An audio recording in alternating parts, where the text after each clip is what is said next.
So what are your expectations for where the yen will be this year? Well, good morning. Happy New Year to you guys, and thank you for having me on the show. Yeah, look, I think there has been a lot of commentary since the BOJ move last month about how, a strong yen is going to be bad for the Japanese equities market. And, that has translated into some underperformance from the blue chip exporters in the market, going into the end of last year. Dollar yen has moved down rapidly since, from say 150 down to 130. But, I think it's important to note that 130 is definitely not a strong yen, historically. Like 75 is a strong yen, 80 is a strong yen. The 20-year average sort of dollar yen is about 106, and we started at 2022 at 115. So, I think the consensus view is probably that the yen strengthens from here, but as long as it happens in an orderly or gradual fashion, I don't think that's going to be necessarily negative for Japanese equities. If you look historically since the bubble burst, Japanese market has rallied during periods of both yen strengthening and yen weakening. So, I don't think 130 should be viewed as a strong yen. So what are your targets for the Japanese yen then, and what about the topics? Okay, maybe a good place to start would be sort of our view on topics. For 2023. We're relatively constructive on Japan for this year. So we've got an overweight rating on Japan globally.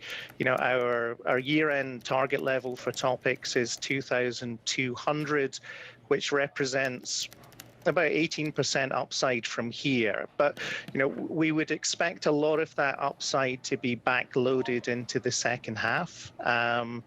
During the first half of the year, we're expecting to see, quite a volatile, but largely directionless market at the index level, but one that's characterized by, a certain level of sector rotation. So, selling out of, say, last year's supply chain disruption winners, and then, buying of sectors that are likely to benefit from, the potential normalization of Japan in 2023. And, by normalization, I mean across a number of dimensions, including, say, inbound tourism, domestic travel, not just sort of monetary policy. I would say within that framework, we would expect to see, financials remain strong, just given their optionality to another potential BOJ move. But that's not something that our economics team in Japan is expecting. So where do you find alpha in Japan this year?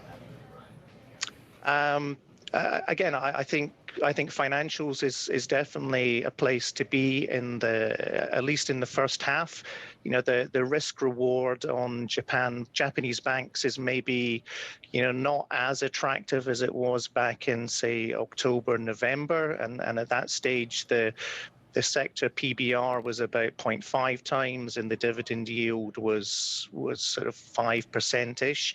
Now, we've obviously had a 30-40% move in the banks since then, but they are still trading at a discount to book. Our financials analyst Kuroda-san, she has a conviction buy on MUFG within the banks, and there I think she's got about another 10% upside to target. I think reopening's another area that I think people are going to look at. If you've, anybody who's been around Tokyo, Kyoto, or Niseko over the last month will testify that foreign tourists are definitely coming back to Japan in large numbers. So, I think around that sort of tourism reopening theme, you're actually going to see a lot of interest as well. And then finally, just one more point I would make. I think one area which is is independent from, say, global macro concerns or domestic macro concerns would be around corporate governance in Japan.